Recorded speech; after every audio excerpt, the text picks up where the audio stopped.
I often wake up with deep, profound insights, and I need to do a better job of once I awaken, writing them down. Because I always tell myself I'm going to remember, but as further and further away I move from the moment of waking up in time, the less impactful, less meaningful, and less pungent, I guess, the idea that I wake up with is. That's my fault. But let me see if I can still recall the spirit of the message I woke up with today. I think it was something to the effect of take no credit for the good things in your life, so that when bad things happen in your life, you realize that they're also not your fault. I think it's something to the effect of understanding that a lot of what happens to us is luck, is a story. It's our life story, for better or worse. Now, on the podcast, I talked about, is it possible that our life stories themselves and narratives themselves are conscious, right? Could the story itself be an entity? Could be sentient entities, like the story of our lives, our life stories. Could they be aware? Could they be living beings, life forms, right? Who kind of take on a life of their own. The implications of that, of course, is that if that's true, then is it possible, this is the next step, is it possible for you to then engage with the story the way you engage with a person and try to get them, and by them I mean the narrative, to go down a different path than the path that you're in? It doesn't help if you don't believe it's possible, because if you don't believe something is possible, then you're sort of powerless to change it. But if we're playing with ideas, and we're playing with the idea that the narrative of our lives are in fact conscious, if you want to accept, at least for the time being, that it is something that is possible, then maybe you could, through sort of conscious intention and will, direct something down a different path, direct your life experiences down a different path. This will tie back to what I said in the beginning of this recording. Do not take credit for the good things that happen in your life, because by taking credit for the good, you likewise have to take credit for the bad, right? So if good things happen to you, you call yourself blessed, lucky, genius, smart. But then when the bad things happen to you, you call yourself an idiot, right? Or you say, I fucked up. Or you say, fuck, like this happened and I failed. I made a mistake. Did you? Did you make a mistake? Or is that just what was always supposed to happen? Can you pause and take a step back out of the narrative that you're currently sort of embedded in or conjoined to? Or I could say, it's sort of taken you, it's moving, it's a stream, right? A river stream. You could argue that could a river also be alive in a way? I don't know. Native Americans certainly believed that everything was conscious, right? Plants and trees and oceans and rivers and lakes had their own sort of spirit, right? So if you could take a step back and not accept sort of praise for the things that happen to you, then it also allows you to take a step back and not accept fault for the things that happen to you. What happens is supposed to happen. What happened was what was supposed to happen. My husband I'm trying to be mindful of not like giving too much of his personal information, but he was hired to do a job and he did the job phenomenally. And then he got fired because the people who he brought in to help him succeed at the job were people of color. And he was planning on being in this program that he was hired to be in for 5 years. And then after just 2 years, with no warning and no notice, and for unfair reasons, he was blindsided and was unprofessionally let go. And it really hurt him. And all I could say was, I mean, amongst other things, so for be there with him, is take a step back, right? The good that you did was what you were supposed to do. You were the character that achieved the goals. The bad that happened to you was also what was supposed to happen. You were the character that bad thing was going to happen to. Now, because you have such a rich and powerful personality, such an interesting character that you are, everything else that happens from this point on has to be sort of important, interesting. This story that's sort of emerging, rather than sort of taking a step back and say, why is this happening to me? Because it's not your fault. It's just a story. It kind of has its life of its own. And this is where it wants to go, right? This is not a bad thing. You didn't make a mistake. That was just what was supposed to happen. Just like when he was succeeding, that was what was supposed to happen. I said, take a step back and watch now. Where is this narrative going to go? I see him being a catalyst for change, of positive change, so that what happens to him doesn't have to happen to somebody else or to other people. And more importantly, so that the people who were subsequently harmed by his firing and people like them can also be protected. And so if you're taking a step back from our life stories and you sort of turn everything that happens to you into an interesting narrative that is life, life does kind of take on a different turn. Something that I repeatedly tell myself when somebody asks or says, well, why did this thing happen? My response is, well, that was what was supposed to happen. And if you just get in the habit of saying that, well, that was what was supposed to happen, it's really important. It's really interesting how life kind of turns. I had to pause there for a bit. My husband just brought me some food. Unfortunately, I cannot eat the food because I am fasting until 3 o'clock. So that's a temptation. Anyway, but that was very kind of him. What I tell myself when I find myself asking, well, why did that happen? Actually, to be quite honest and to be more accurate, I no longer ask myself, why did that happen? I now observe narratives, right? When there's resistance, when I find myself in a particular path, interacting with individuals, for example, where there's pushback or there's not a flow or it's not working out, or maybe I'm trying to work things out with this person, say a partnership, a business partnership, a relationship, something to that effect.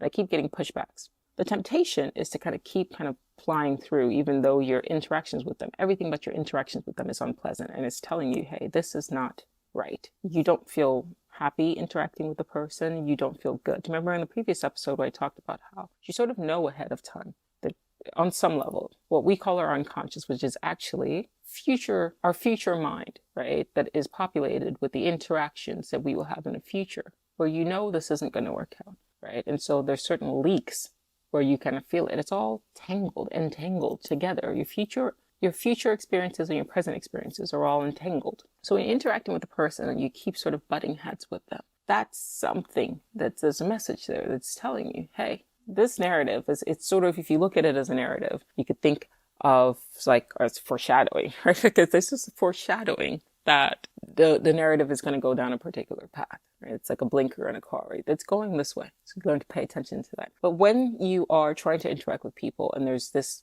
level of friction, right? You just feel it. Well, I'm not clicking with this person. You have to understand that probably means that either that relationship isn't going to last, or that person is sort of going to be the catalyst that's going to launch you to the next level of your story. And so when you get those sort of pre-hints prior to that, don't discard it, don't ignore it, pay attention to that, because then the next step after that is when things happen, you can't then be quote unquote blindsided because the hints were already there. The hints were always there. But that's worth repeating.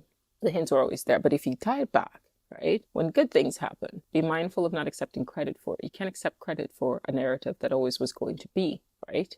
When bad things happen, you cannot accept blame. That was just what was supposed to be. The key here is to disconnect from having too much of an emotional reaction to it, whether it's anger, fear, anxiety, things like that, and really become an observer. I've been talking about this both on the podcast and on here as well. Can you be an observer? Can you be an observer of your own life story, right? Just sit and watch the narrative play out. It's extremely difficult, I think, when bad things happening. I know that. Trust me, I know that. When you are sort of caught up in the drama of things, when you're arguing with people, when people are putting you through things, when you're suffering, when you're in pain, when you're sick. This world really is sort of like a deeply, highly immersive reality experience. And so when you're in them, right, you sort of have to take the stance of the same way a character you're watching in a show takes the stance. I've talked about this over and over again, but it bears repeating so that it kind of settles in. When a character has bad things happen to them, you're not watching a show and going, why did that bad thing happen to them? You understand that that's part of the narrative. If it's a well-written story, you understand that that was just what the character had to go through. You could sort of argue and say, well, that's because they're a bad person. But they're not really. They're a character. There are no good or bad. There are individuals. There's consciousness. There's people. There are things, right? That things keep happening to. I want to throw back this idea to, I think I said this long time ago on a TikTok live. Said something to the effect of like, if you take my consciousness and you put it in the body of a Donald Trump at the beginning of his life story, by the time I'm his age now, I would have become just like him. I've likened and compared consciousness to water, right? And so we're water in different vessels, right? With different properties, right? So the water in a stream is going to have different properties because of the shit that's gone through, right? Versus the water in a river because of the shit that's gone through. So you being consciousness, you sort of collect the things that you've been through to become this sort of unique thing. But if you take my consciousness and you put it in a life experience, a path, like a river goes through a path, right? A life path of, say, like a person like a Donald Trump, and you wipe my memory, right? There might be some hesitation of doing X and Y because of my past experiences, right? That are sort of innate in my consciousness, right? So if I had a previous reality experience, or if I experienced life previously as a quote unquote good person, then when you put my consciousness in a Donald Trump's life path, life stream, right? At the start, I might have resistance to certain behaviors and certain actions. But as these things happen, the more exposure you have to a particular life path, the more those things sort of fade away. Your past experiences sort of fade away until you become a Donald Trump. Your consciousness becomes a Donald Trump, where I'll end up in over the years behaving exactly like the person, the consciousness that is in Donald Trump now, because I will sort of absorb the properties of his life experiences in his life path. So it's not that he's a bad person. It's that you put a consciousness in a quote bad path, and then the consciousness, like water, will absorb the properties of that quote bad path. And then you have a character that you could say is a quote unquote bad person. You see what I mean? Same thing with the character. When you watch a character in a TV show or in a movie, right? They always try to show you the villain origin stories nowadays, right? So Killmonger comes to mind. He started off as a child, and then you watch what happened to him. So it's just a bunch of stuff happening to him, and then different experiences sort of popping into place until he became this character, Killmonger. The child isn't born evil, right? And even if a child had a previous experience in an avatar that you could classify or call quote unquote evil, you start anew with your memory sort of like fresh. It's just things happening. What do you become? So you don't just, like, for you, I've said, you don't accept credit for the good things that happen to you, but you don't accept punishment or blame for the bad things that happen to you.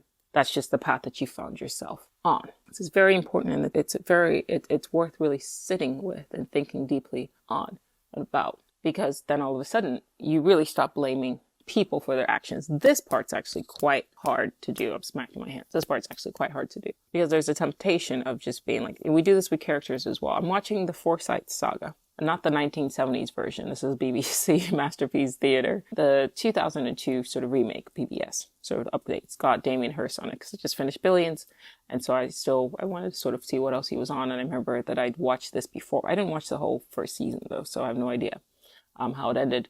But there is his character. And because I came in from Billions, I wasn't prepared to see him as a bad guy, right? Because his character, I liked his character in Billions. So I'm looking at his face, or the actor, Damien Hirst, and he's playing this character that's sort of cold and then ends up doing something really bad. Towards the end of season 1, there was this hesitation for me to accept that he was capable of doing that. But as you watch the whole thing, you sort of, and it sounds really bad, but I can kind of understand that given the fact that he was a male, he harms his, I guess I'll give you backstory for those who aren't going to go watch it. So the show's called the Forsyte Saga. It features these sort of upper class, wealthy British family. And there's one character in particular who is Damien Hirst's character, and he plays a character named Soames, rather, which is a very interesting name. Anyway, he meets this woman who's considered a great beauty. And he starts pursuing her in a sort of weird, awkward, and cold way. All he really has to his personality is that he comes from money, and he's a solicitor, so he's got money, and he really wants this woman. But she says that she's not interested. At that point, he should have said, okay, and left it. But he kept going. And if you understand the time period that he was born in, that behavior kind of makes sense, because this was set in, I believe, like the late 1700s. He comes from wealth. He's sort of the only child. So this is a person who is used to getting, well, no, actually, he's the only son. He's not the only child, but he's a man. So he's used to getting his own way. He feels very entitled. And so his upbringing leads him to behave in a way to pursue a woman that says she's not interested in him. Eventually, she, the woman that he ends up marrying, says yes.